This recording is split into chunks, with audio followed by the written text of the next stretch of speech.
Muy buenas noches, amigos del Círculo de Cine Miguel Contreras Torres. Bienvenidos a la sesión número 5 de este seminario de lectura que estamos dedicando a la revisión del libro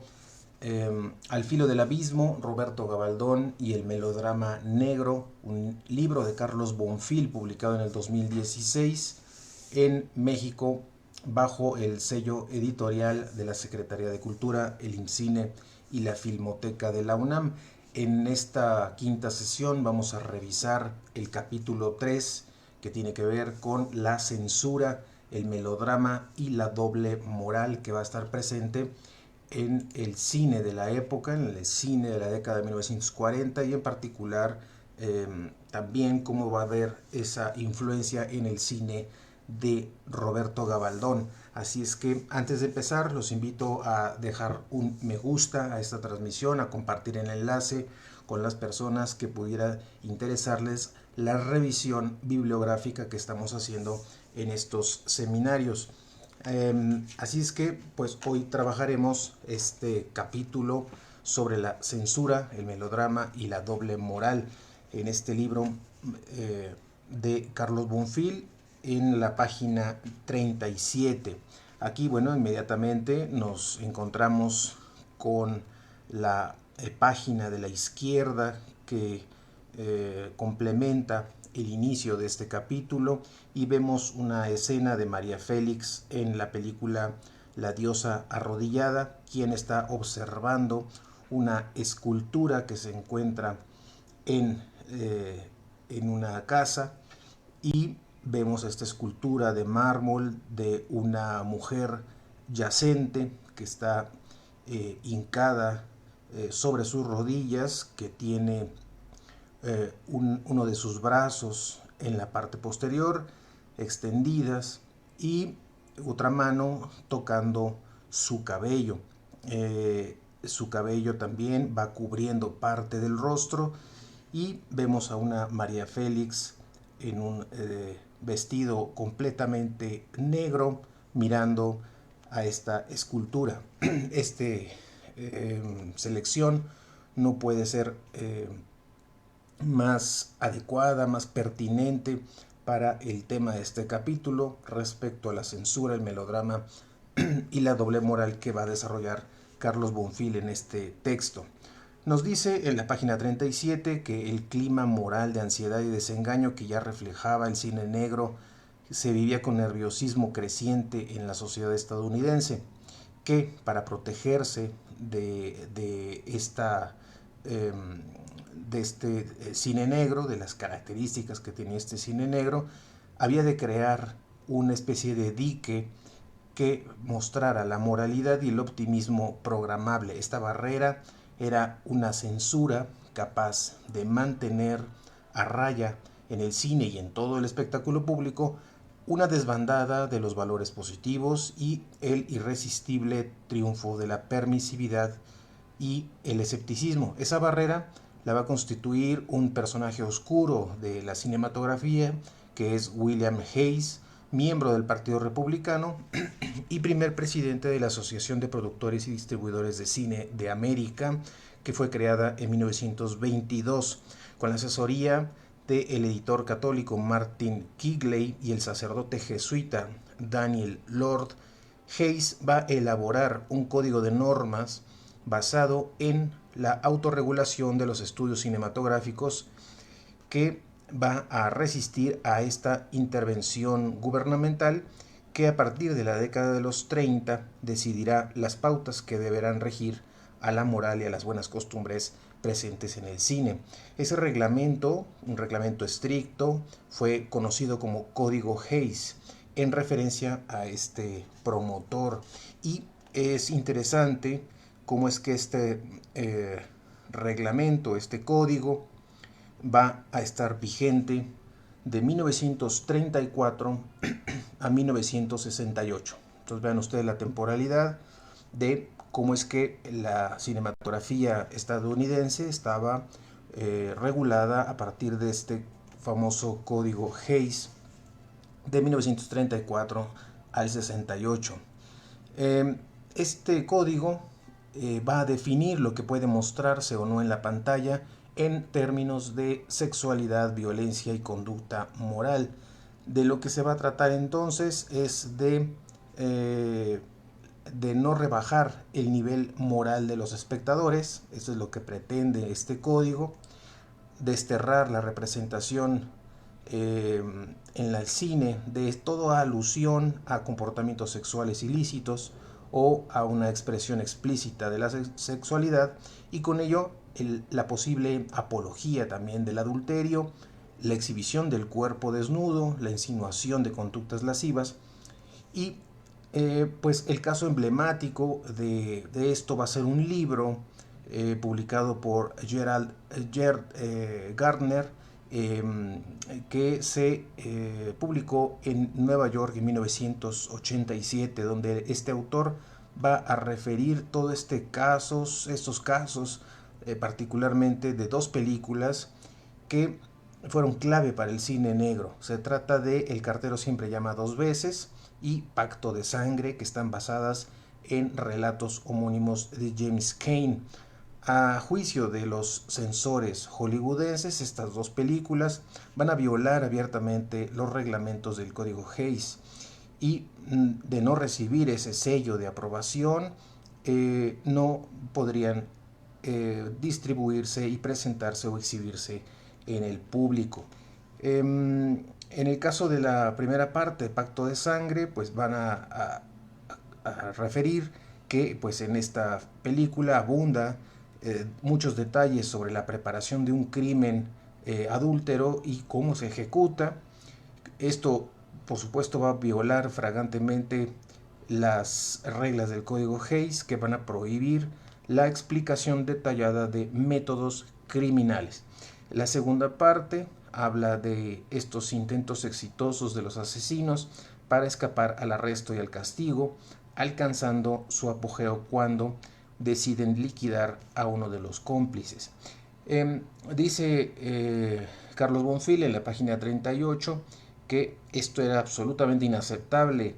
que estos dos protagonistas se burlaran o que aparecieran en el filme burlándose de la ley y que decidieran su propio final. También que esta relación fuera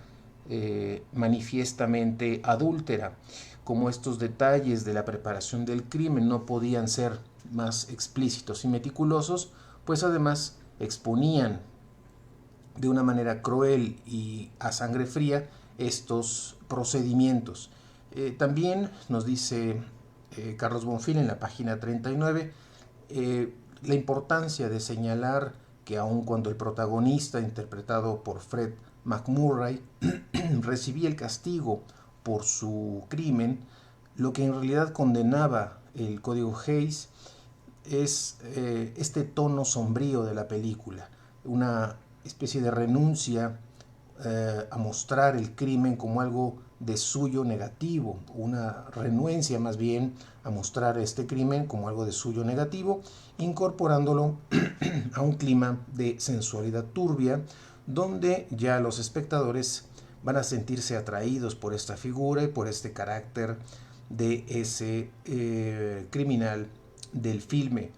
Esto podría perturbar a los espectadores jóvenes y a poderlos impresionar, como cabe suponer sucedió en efecto. Algo similar también se puede decir de la película El cartero siempre llama dos veces. En esta, su pareja de adúlteros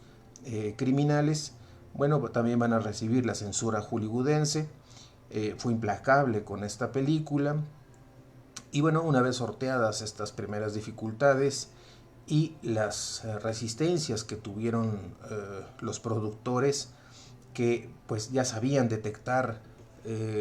un filme que pudiera tener éxito en la taquilla, finalmente a través de una hábil realización y de el trabajo de actores y actrices que tenían mucho carisma, también pudo superarse. Lo que hoy se entiende como cine negro estadounidense, dice Carlos Bonfil, tuvo una difícil aclimatación en nuestro país, en México, debido al poder de la censura y también al peso que ya tenía en nuestro país el melodrama. Esta revaloración del género negro mexicano debe de tomar en cuenta aspectos muy importantes, y aquí Carlos Bonfil recupera las opiniones, las reflexiones de Carlos Monsiváis, quien en su libro Aires de Familia, un texto interesante, Aires de Familia, Cultura y Sociedad en América Latina, nos habla que la naturaleza ya anacrónica de por sí del film noir, cuando se intuye la posibilidad de poderlo ambientar al contexto mexicano, va a presentar algunas características muy peculiares. Dice Carlos Monsiváis en un párrafo que recupera el propio Carlos Bonfil. Dice Monsiváis: en América Latina las ventajas de utilizar el género son notorias. ¿Qué más propiamente latinoamericano que las complicidades del AMPA y la política y la vastedad de las zonas de corrupción e impunidad? Faltan, sin embargo, elementos cruciales: el valor de una novelística que genere personajes memorables, el estilo visual que notifique de otra perspectiva urbana, y, lo más importante, el desarrollo del personaje culminante del cine negro, la ciudad interminable, propietaria de las noches de otra personalidad, con amores enloquecidos que solo redime la tradición o la traición, gángsters cuyo talón de Aquiles es una rubia inmisericordia, cabarets, escondrijos, callejones que albergan los estremecimientos malignos. En México, el género de cabareteras y rumberas utiliza el paisaje de la vida nocturna, pero su contexto, las más de las veces, es el melodrama tradicional, y en estas películas el mal es todavía el pecado y los gángsters son unidimensionales. Hasta aquí la cita de Monsiváis que recupera Carlos Bonfil en su capítulo. Más adelante, Bonfil nos va a decir que, bueno, evidentemente esto no puede ser de otro modo, que si este cine negro estadounidense, el desenlace suele ser pesimista, y la ironía y cierto humor macabro puede prescindir también de tribulaciones, de desventuras de los personajes. En el caso del cine mexicano, ese pesimismo suele también atemperarse según las conveniencias y los caprichos de los propios productores, como con un final moralizador que, por ejemplo, intente una armonización entre un deseable éxito en la taquilla y también apaciguar las voluntades de la censura. En el melodrama, dice Bonfil en la página 40, es a la vez crónica de la fatalidad y registro del ascenso a la redención. Las escenografías citadinas van a confundirse. Lo que inicia en una vecindad puede con mucha facilidad prolongarse a otros escenarios como la cárcel, la arena de boxeo, la barandilla de una comisaría, el interior de un camión urbano, el café de chinos o el cabaret. Películas como Nosotros los pobres de Ismael Rodríguez de 1947, Campeón sin corona de Alejandro Galindo de 1945, Salón México de Emilio el Indio Fernández de 1948, Esquina Baja de Alejandro Galindo del 48 también, Víctimas del Pecado de Emilio el Indio Fernández de 1950, son películas que van a estar situadas en ámbitos muy variados, como van a remitir al espectador a una misma noción de esa convivencia colectiva, en la que vamos a ver una alternancia de la derrota, la desventura o el resentimiento social, pero también el apetito de la revancha y todos estos contrastes obligados, que es este desprendimiento moral, el privilegio, el único privilegio de ese desposeído, la resignación que consuela de las pérdidas irreparables, el orgullo de la comunidad, que es una respuesta a la marginación social, y el perdón de quienes, como una dádiva generosa, erróneamente suponían tenerlo todo, dice Bonfil. En la página 41 dirá que algo parecido sucede luego también en el ámbito del cabaret, entre las presencias de la rumba, los reclamos de la propia clientela ya en estado etílico, los regaños de los dueños, los desplantes de los vividores en su turno, las ficheras que dan tiempo también para conmoverse y ser solidarias, por ejemplo, solidarias con una compañera que ha tenido un hijo y que por eso tendrá que ser de nuevo arrojada a la calle. También como en una vecindad las mujeres pueden terminar en el suelo, pueden terminar trenzadas también en una pelea, tirándose del pelo, suscitando también la risa o el morbo de los propios parroquianos, avivando sus rivalidades, disputándose también favores, protecciones y privilegios de un personaje fundamental también de esta cinematografía, que será el Pachuco. También cómo es que en esta vecindad no tarda también en aparecer siempre un hombre bueno, un Tito Junco, por ejemplo, acompañado de mariachis, que va a hacerse cargo del hijo de una prostituta que ya se encuentra sin remedio. Transitar esta calle de los cabarets es también un poco regresar a una especie de vecindad poblada de compañeras comprensibles y refugiarse en la solidaridad de las desdichas de las personas. Es, por ejemplo, el personaje o la actuación de Ninón Sevilla en la película Víctimas del Pecado de Emilio el Indio Fernández, quien se va a enfrentar a un vividor que es Rodolfo Acosta, quien le va a exigir el cumplimiento de obligaciones de padre con el recién nacido de una compañera, interpretado por Margarita Ceballos. Es este coro de ficheras que juntan sus ingresos, sus ganancias de una noche para ayudar a esta madre con el deseo de ayudarla. Es también la presencia de una Meche Barba, en que en el melodrama Amor de la calle de 1949 de Ernesto Cortázar, quien es o también a la manera de la protagonista de Los Fernández de Peralvillo, una película de Alejandro Galindo de 1953, que va a ser abandonada en esa vecindad, y en la famosa Lagunilla, donde va a trabajar honradamente con su novio Fernando Fernández, para también sucumbir a las tentaciones de esa vida fácil y de volverse bailarina exótica y presentarse arrepentida posteriormente,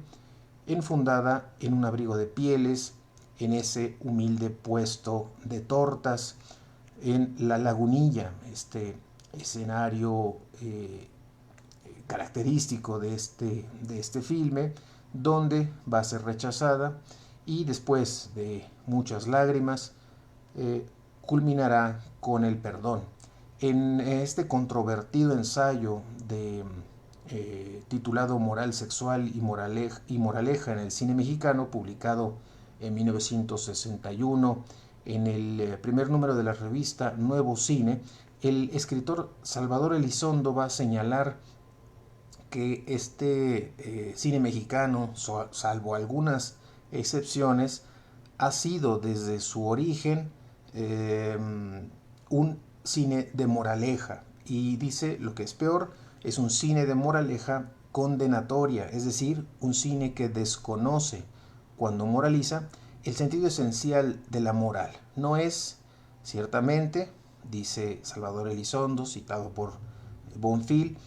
el de condenar ciertos actos humanos, sino el de justificar los actos humanos que la hipocresía se empeña en condenar. Cuando la moral condena, está generalizando, está haciendo moraleja. Es, en ese sentido, inefectiva. Cuando justifica, se aúna a la creación y aumenta el universo. Hasta aquí la cita de Salvador Elizondo, que recupera Carlos Bonfil en este capítulo. Revisando Bonfil, los títulos del cine mexicano de la época de oro, resulta evidente para Bonfil que el recurso del melodrama siempre persigue en una primera instancia un propósito artístico y a menudo la tarea de el aleccionamiento moral, cuando no es un regaño, es de afianzar los vínculos entre las autoridades civiles o eclesiásticas y la población, que se muestra perpetuamente agradecida. El cine va a informar de estos peligros que van a acechar al pueblo, en una especie de paternalismo gubernamental que imagina siempre como indefenso o inmaduro a el pueblo, o también atrapado en una minoría de edad. En la página 43 dice Bonfil que a menudo sucede que en el cine negro de los Estados Unidos, el melodrama mexicano, la ciudad es también un sitio de fatalidad, pero hay algunas variantes interesantes en el melodrama mexicano. Es conocido este itinerario que en el cine nacional de la década de los 40 va a conducir a los abismos. Una joven llega de provincia para iniciar en la gran urbe su educación sentimental. Olvida a los padres, también olvida el catecismo de las buenas costumbres, naufraga en los brazos de un hombre despiadado que la pone a trabajar en la calle. La joven se prostituye, baila rumba en un cabaret, tiene un hijo, a veces lo intenta ocultar y vive en una vecindad poblada de almas generosas que la van a ayudar. En la página 44 nos dice que también el niño va a crecer en un internado, va a ignorar todo sobre la vida turbulenta de su madre, y el día de la graduación en el colegio de abogados el hijo hace en público ese elogio de las virtudes de su madre, y para entonces esta mujer ya envejecida y tuberculosa va a mostrar cómo la moralidad resulta transparente detrás de todos esos oropeles que muestra la gran ciudad. Va a esconderse la corrupción a golpes de una virtud austera. Esa virtud es entonces un patrimonio al que no puede renunciarse de la provincia, y también va a mostrar de manera pintoresca todo lo que tiene que ver con la desdicha moral. En un ensayo que recupera Bonfil, publicado en 1997 por el historiador Guillermo Cermeño Padilla,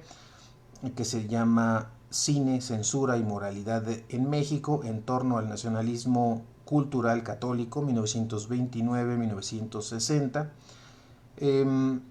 Cermeño Padilla va a dar elementos interesantes para poder entender este peso que tuvo la censura cinematográfica en México y cómo incidió también en la evolución del melodrama y en los intentos de México de hacer un cine negro.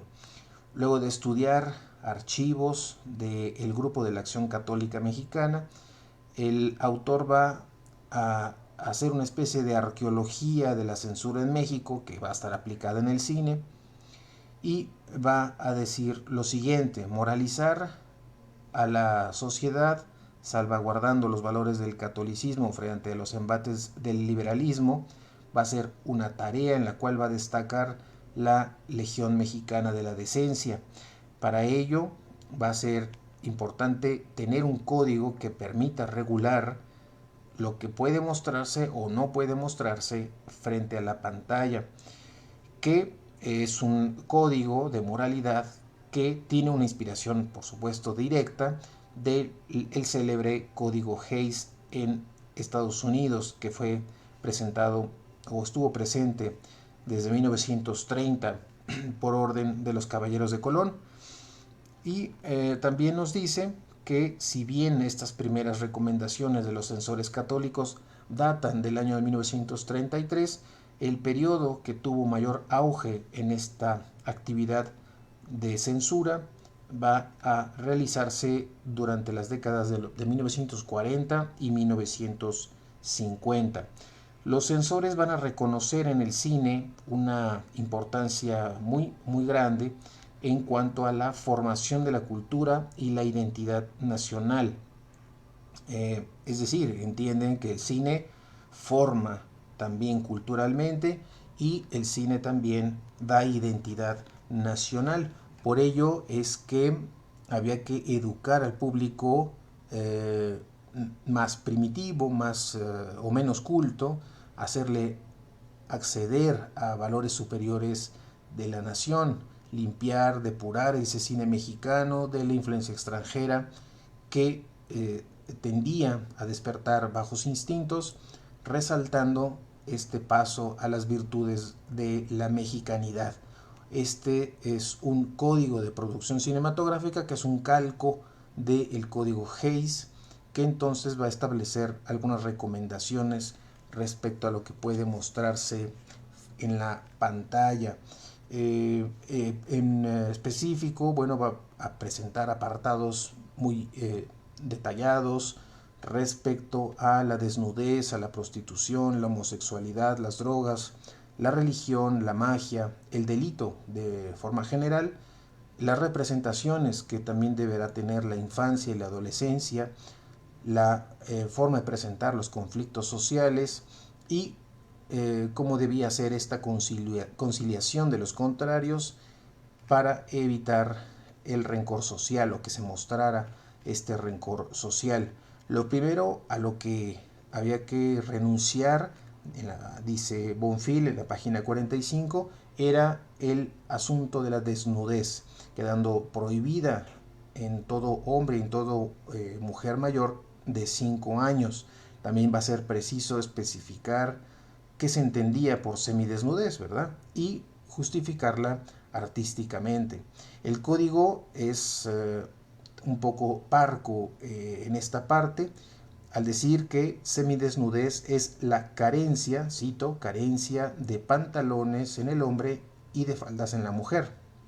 Hasta aquí la cita textual de este código en relación a su definición de la desnudez. Y es que esta categoría va a aplicar incluso en las playas, en las escenas de playas, y también recomienda para una mayor discreción usar algunos filtros con la intención de hacer más poética o hacer lo más poético posible una realidad que puede ser incómoda, el cuerpo humano en particular. En esa exploración del código, el autor que ya habíamos citado, Cermeño Padilla, va a señalar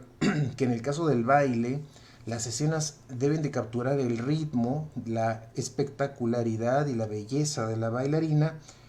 pero en caso de no llevar faldas, habrá que limitarse a un encuadre en la que solo se muestre la cabeza de la joven y en ningún modo hacer un tildeo o un movimiento de cámara descendente hacia las caderas. Un movimiento moderado, tomado de lejos, un long shot, y por otro tiempo reducido, es para enfatizar una belleza sexualizada o desexualizada, más bien un objeto de adoración de un hombre discreto. Este código es también pródigo en detalles y precisiones. Ya en la página 46 va a citar algunos fragmentos de este código nacional en donde se va a especificar elementos respecto a los besos, que se puede mostrar en relación con los besos en cuanto a la presentación o representación del cuerpo humano. Y en el plano social también va a haber características fundamentales como todo aquello que tiene que ver con los conflictos sociales o raciales, en la que el pobre o el desheredado no va a poder mostrarse en la película como víctima del rico y el poderoso, de manera que esto pudiera fomentar odio de clases en los espectadores. Más adelante nos dice Carlos Bonfil que cualquier representación también de la autoridad que pudiera suscitar burla o sarcasmo del público va a quedar estrictamente prohibido. En este sistema político, donde la figura presidencial era en ese momento omnipotente y casi sacralizada, la representación de ese jefe supremo como la caricaturización de ese poder era indudablemente impensable en la cinematografía. En la página 47 nos dice que también otro modo de prohibición va a ser la representación de la jerarquía eclesiástica, que quedaba también amparada y protegida por ese código. De manera que, citando este código, pues ninguna religión ni sus ministros van a ser o pueden ser presentados como objeto de comedia. Lo mismo que elementos como milagros, fenómenos sobrenaturales, van a poderse mostrar solo cuando sean parte primordial del argumento, y que éste se base en episodios notables, dice el código, considerados verídicos y trascendentes por el público. Evitar el fanatismo, las muestras o las representaciones del fanatismo, tales como magia negra, brujería, entre otras. En la página 48, ya casi para terminar este capítulo de Carlos Bonfil, nos dice que el código es todavía más pródigo en recomendaciones, amonestaciones e indicaciones. El cine mexicano, particularmente el género de cabareteras en los melodramas urbanos que estaban en boga en la década de 1950, también van a estar presentes estas prohibiciones. Pero la paradoja es elocuente, dice Bonfil. Ese mismo cine se mueve a menudo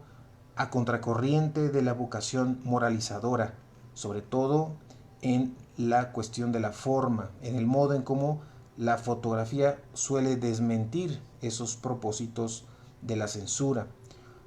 Una mirada implorante de la prostituta arrepentida, alguna cinta del Indio Fernández, Víctimas del Pecado, en 1950, por ejemplo, va a desplegar esta incontenible trepidación de las caderas de Ninón Sevilla en los números musicales. Dice Carlos Monsiváis, la rumbera escenifica etapas del apremio sexual hasta culminar bélicamente en el coito de una sola persona. En cada meneíto se van a condensar los acostones de la censura o que la censura va a prohibir, y el espectador ansía. Esto lo dice Carlos Monsiváis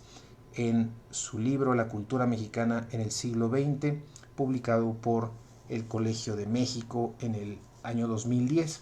Continúa Bonfil diciendo que la cámara de Gabriel Figueroa va indudablemente a celebrar también el cuerpo femenino en el escenario. Estas presentaciones de la pecadora con una carga de sensualidad van a estar presentes en estos filmes, y de igual modo los diálogos solemnes, el humor involuntario, los párrocos y los amantes desdeñados en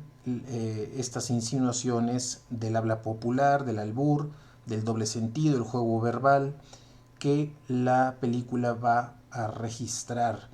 Ese doble juego de este género de las rumberas, que por un lado muestra la moral católica, que se muestra confusa en este castigo, y los espectadores que también salen complacidos de la visualización de estas danzas, de estos cuerpos de actrices, bailarinas como Ninón Sevilla, Amalia Aguilar o Meche Barba. En la página 49 dice Bonfil que es fácil imaginar que para los realizadores mexicanos que se formaron en Hollywood en la década de los 30 pudieron experimentar de forma directa una transición entre un cierto cine ya despojado de las trabas que a partir de 1934 impondría esa censura del código Hays, ese cine pre-code que solo ahora comienza a difundirse en video, y la producción que está acotada por la moral dominante que prevalecerá hasta 1967, año en el que finalmente se abandona la imposición o la regulación más bien de este código de censura. Termina el capítulo Carlos Bonfil diciendo que Roberto Gabaldón va a librar una batalla discreta pero vigorosa en contra de estos cambios del cine de la censura hollywoodense. Va a mostrarnos un estilo muy sobrio, adecuado a esa expresión erótica contenida, en la manera en cómo el camarógrafo de Gabaldón, que se llama Alex Phillips, va a saber resaltar y potenciar a través de sus encuadres la sensualidad de personajes femeninos,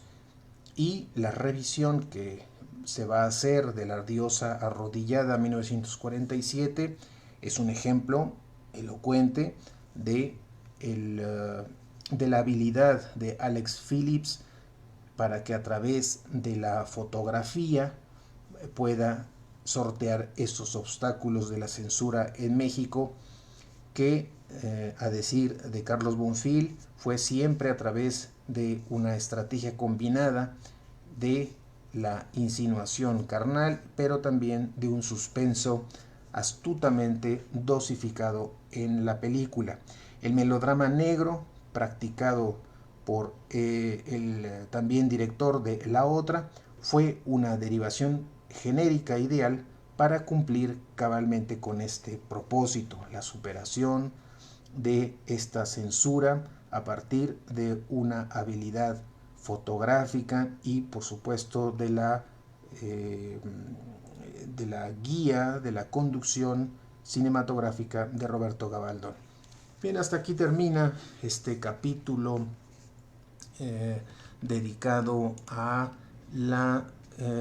censura, al melodrama y a la doble moral, y cómo es que va estableciéndose esa relación del código Hays en Estados Unidos y también el código de la censura en México en el caso de la cinematografía. Así es que así termina este capítulo, y el próximo lunes continuaremos con la revisión del libro de Carlos Bonfil, en el que abordará el tema de las atmósferas oscuras en el cine mexicano. Por este día y por esta semana terminamos la revisión de este tercer capítulo, y continuará este seminario el próximo lunes 9 de la noche para seguir todavía 5 días más con este seminario interesante texto de Carlos Bonfil, Al filo del abismo, Roberto Gabaldón y el melodrama negro. Así es que gracias por haber estado con nosotros, por habernos escuchado. Recuerden que las sesiones se quedan alojadas en el carrete de videos, de manera que ustedes lo pueden escuchar el día, la hora y las veces que ustedes deseen, y por supuesto compartir los contenidos con personas que les pudiera interesar esta revisión que estamos haciendo. Sin más, les agradezco mucho su atención, que tengan un excelente fin de semana y nos escuchamos el próximo lunes a las 9 de la noche para continuar con la sexta sesión del seminario de lectura El cine negro de Gabaldón. Gracias y hasta el próximo lunes.